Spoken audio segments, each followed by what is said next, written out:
आदमी को सभी ने देखा मगर हैरान थे कि यह कौन है, कैसे आया और क्या कह गया। तेज सिंह ने जोर से पुकार के कहा, आप लोग चुप रहें, मुझको मालूम हो गया कि यह सब अयारी हुई है।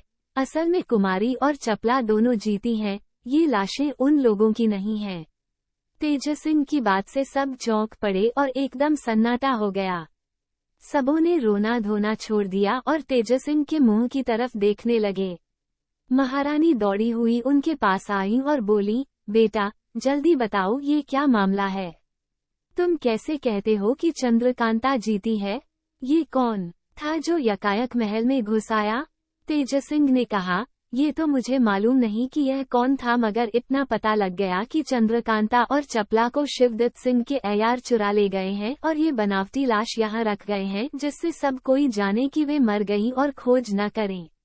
महाराज बोले, ये कैसे मालूम कि यह लाश बनावटी है? तेज सिंह ने कहा, यह कोई बड़ी बात नहीं है, लाश के पास चलिए, मैं अभी बतला देता हूँ। ये सुन महाराज तेज सिंह के साथ लाश के पास गए। महारानी भी गईं।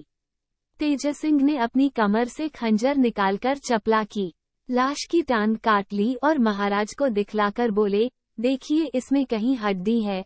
महाराज ने गौर से देखकर कहा, ठीक है, बनावटी लाश है।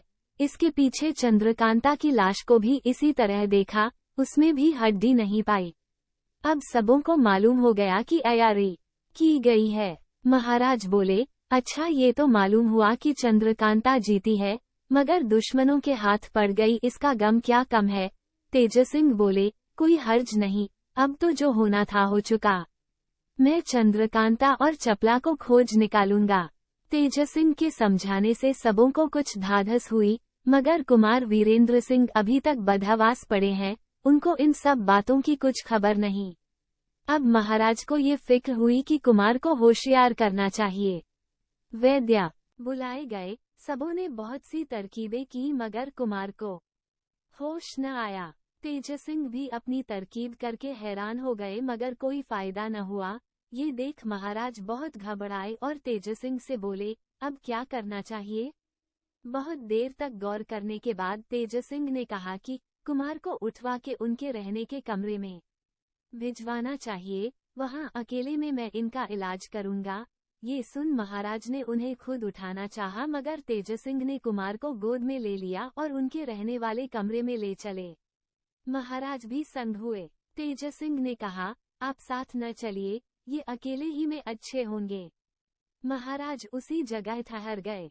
तेज सिंह कुमार को लिए हुए उनके कमरे में पहुंचे और चारपाई पर लिटा दिया, चारों तरफ से दरवाजे बंद कर दिए और उनके कान के पास मुंह लगाकर बोलने लगे, चंद्रकांता मरी नहीं, जीती है। वह देखो, महाराज शिवदत्त के अयार उसे लिए जाते हैं। जल्दी दौड़ो, छीनो, नहीं तो बस ले ही जाएंगे। क्या इसी को वीरता कहते हैं? छी, चंद्रकांता को दुश्मन लिए जायम और आप देखकर भी कुछ न बोली। राम राम राम। इतनी आवाज कान में पड़ते ही कुमार में आंखें खोल दी और घबराकर बोले, हैं?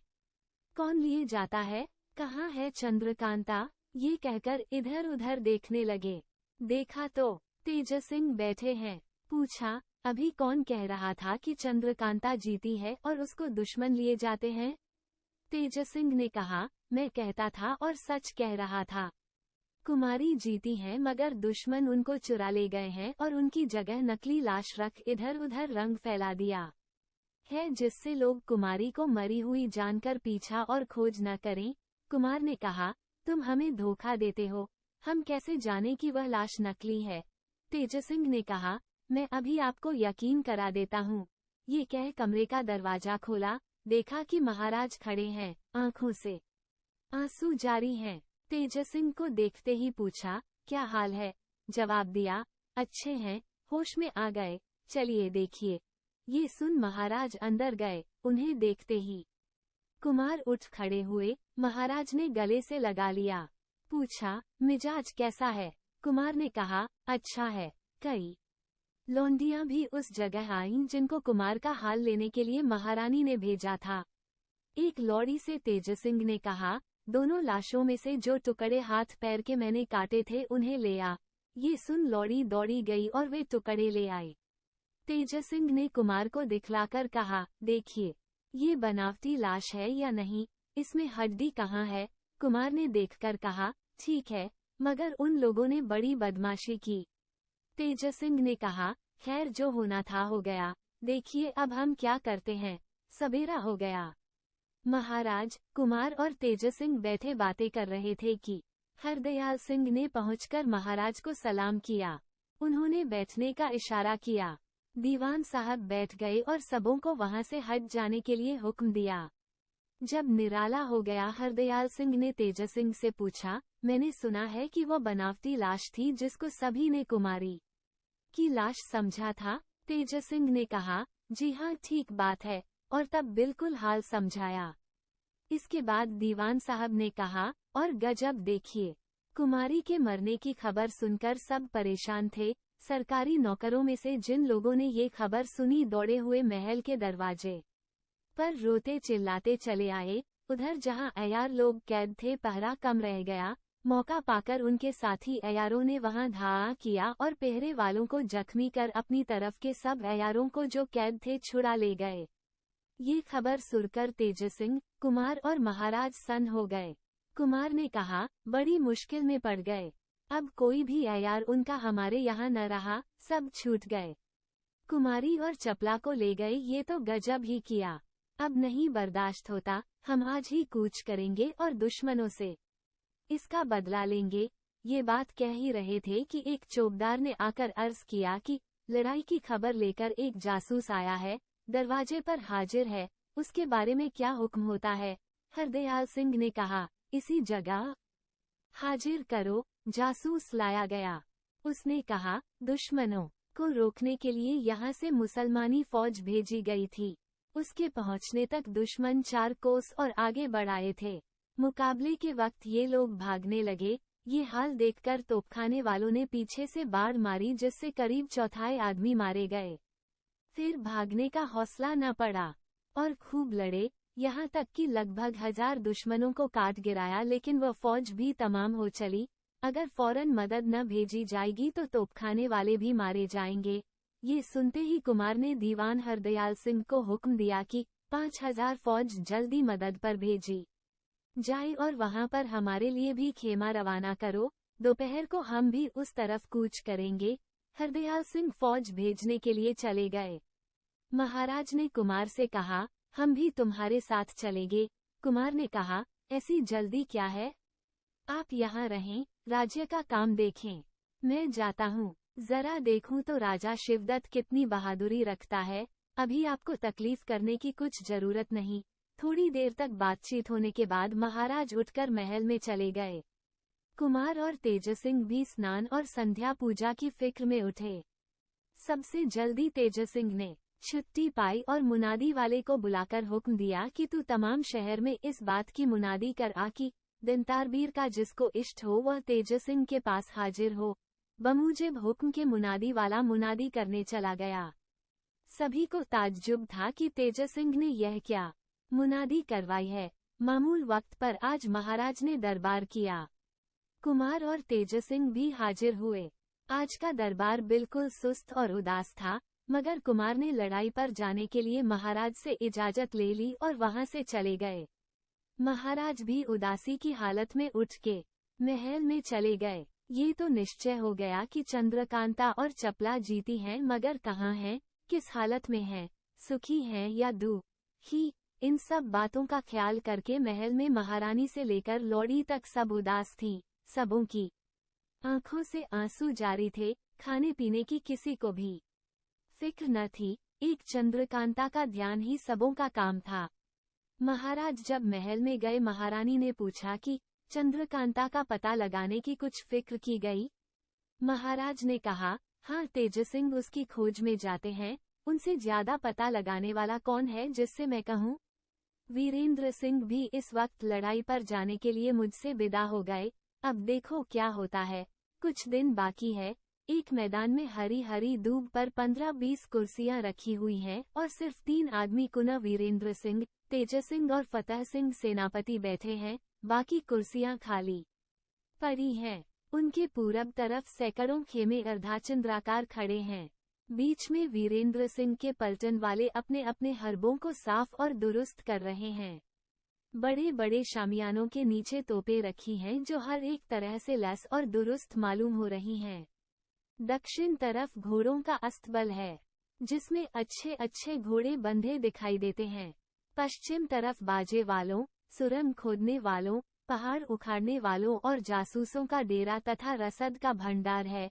कुमार ने फतेह सिंह सिपहसालार से कहा, मैं समझता हूँ कि मेरा डेरा खेमा सुबह तक लोहरा के मैदान में दुश्मनों के मुकाबले में खड़ा हो जाएगा।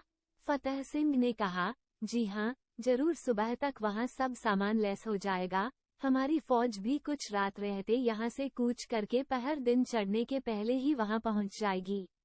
परसों हम लोगों के हौसले दिखाई देंगे। बहुत दिन तक खाली बैठे बैठे तबीयत घबरा गई थी। इसी तरह की बातें हो रही थी कि सामने देवी सिंह अयारी के ठाठ में आते दिखाई दिए। नजदीक आकर देवी सिंह ने कुमार और तेज सिंह को सलाम किया। देवी सिंह को देखकर कुमार बहुत खुश हुए और उठकर गले लगा लिया। तेज सिंह ने भी देवी सिंह को गले लगाया और बैठने के लिए कहा। फतेह सिंह सिपहसालार ने भी उनको सलाम किया। जब देवी सिंह बैठ गए, तेज सिंह उनकी तारीफ करने लगे। कुमार ने पूछा, कहो देवी सिंह, तुमने यहाँ आकर क्या क्या किया? तेज सिंह ने कहा, इनका हाल मुझसे सुनिए, मैं मुख्तसर में आपको समझा देता हूँ। कुमार ने कहा, कहो। तेज सिंह बोले, जब आप चंद्रकांता के बाग में बैठे थे और भूत ने आकर कहा था कि खबर भई राजा को तुमरी सुनो गुरुजी मेरे, जिसको सुनकर मैंने जबरदस्ती आपको वहां से उठाया था, वह भूत यही थे। नौगढ़ में भी इन्होंने जाकर क्रूर सिंह के चुनार जाने और अयारों को संग लाने की खबर खंजरी बजाकर दी थी। जब चंद्रकांता के मरने का गम महल में छाया हुआ था और आप बेहोश पड़े थे, तब भी इन्हीं ने चंद्रकांता और चपला के जीते रहने की खबर मुझको दी थी। तब मैंने उठकर लाश पहचानी नहीं होती तो पूरे घर का ही नाश हो चुका था। इतना काम इन्होंने किया। इन्हीं को बुलाने के वास्ते मैंने सुबह मुनादी करवाई थी, क्योंकि इनका कोई ठिकाना तो था ही नहीं। ये सुनकर कुमार ने देवी सिंह की पीठ ठोंकी और बोले, शाबाश, किस मुंह से तारीफ करें, 2 घर तुमने बचाए। देवी सिंह ने कहा, मैं किस लायक हूँ जो आप इतनी तारीफ करते हैं? तारीफ सब कामों से निश्चित होकर कीजिएगा। इस वक्त चंद्रकांता को छुड़ाने की फिक्र करनी चाहिए। अगर देर होगी तो न जाने उनकी जान पर क्या आ बने। सिवाय इसके इस बात का भी ख्याल रखना चाहिए कि अगर हम लोग बिल्कुल चंद्रकांता ही की खोज में लीन हो जाएंगे तो महाराज की लड़ाई का नतीजा बुरा हो जाएगा।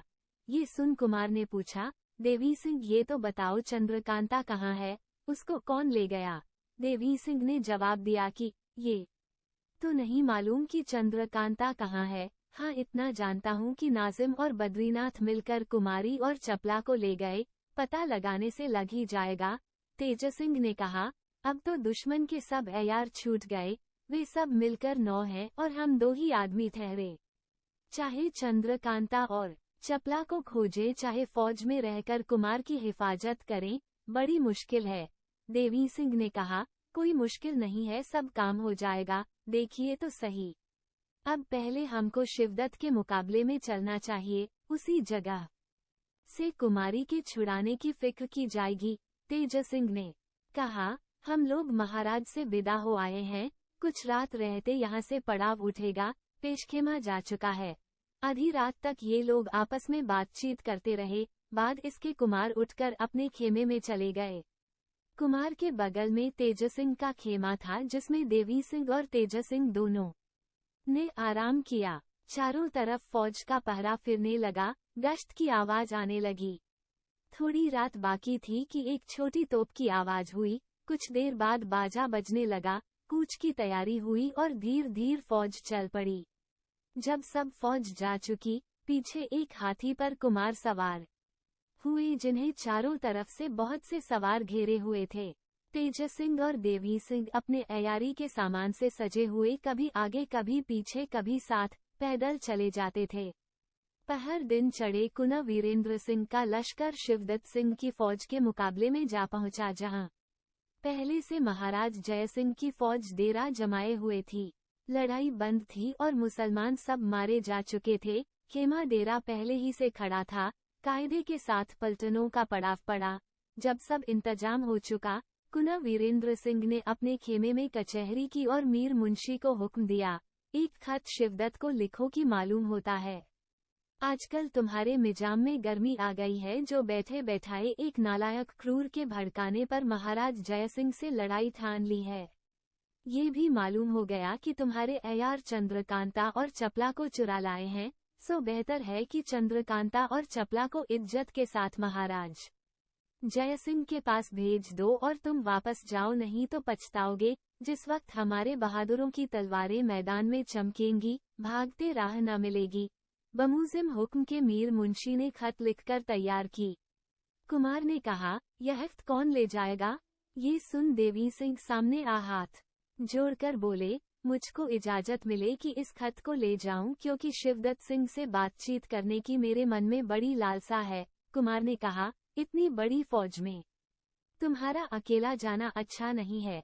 तेज सिंह ने कहा, कोई हर्ज नहीं, जाने दीजिए। आखिर कुमार ने अपनी कमर से खंजर निकाल कर दिया, जिसे देवी सिंह ने लेकर सलाम किया, खत बटुए में रख ली और तेज सिंह के चरण छूकर रवाना हुए। महाराज शिवदत्त सिंह के पलटन वालों में कोई भी देवी सिंह को नहीं पहचानता था। दूर से इन्होंने देखा कि बड़ा सा कारचौबी खेमा खड़ा है। समझ गए कि यही महाराज का खेमा है। सीधों धाड़ धाड़ाते हुए खेमे के दरवाजे पर पहुंचे और पहरे वालों से कहा, अपने राजा को जाकर खबर करो कि कुंवर वीरेंद्र सिंह का एक अयार खत लेकर आया है, जाओ जल्दी जाओ। सुनते ही प्यादा दौड़ा गया और महाराज शिवदत्त से इस बात की खबर की। उन्होंने हुक्म दिया, आने दो। देवी सिंह खेमे के अंदर गए। देखा कि बीच में महाराज शिवदत्त सोने के जड़ाऊ सिंहासन पर बैठे हैं, बाईं तरफ दीवान साहब और इसके बाद दोनों तरफ बड़े बड़े बहादुर बेशकीमती पोशाकें पहिरे उम्दे उम्दे हरबे लगाए चांदी की कुर्सियों पर बैठे हैं, जिनके देखने से कमजोरों का कलेजा दहलता है। बाद इसके दोनों तरफ नीम कुर्सियों पर अयार लोग विराजमान हैं। इसके बाद दर्जे बदर्जे अमीर और ओहदेदार लोग बैठे हैं। बहुत से चौबदार हाथ बांधो सामने खड़े हैं। गरज की बड़े रुआब का दरबार देखने में आया। देवी सिंह किसी को सलाम किए बिना ही बीच में जाकर खड़े हो गए और एक दफे चारों तरफ निगाह दौड़ाकर गौर से देखा, फिर बढ़कर कुमार की खत महाराज के सामने सिंहासन पर रख दी। देवी सिंह की बेअदबी देखकर महाराज शिवदत्त मारे गुस्से के लाल हो गए और बोले, एक मच्छर को इतना हौसला हो गया कि हाथी का मुकाबला करे। अभी तो वीरेंद्र सिंह के मुंह से दूध की महक भी गई न होगी। ये कह खत हाथ में ले फाड़ कर फेंक दी। खत का फटना था कि देवी सिंह की आंखें लाल हो गईं। बोले, जिसके सर मौत सवार होती है उसकी बुद्धि पहले ही हवा खाने चली जाती है। देवी सिंह की बात तीर की तरह शिवदत्त के कलेजे के पार हो गई। बोले, पकड़ो इस बेअदब को।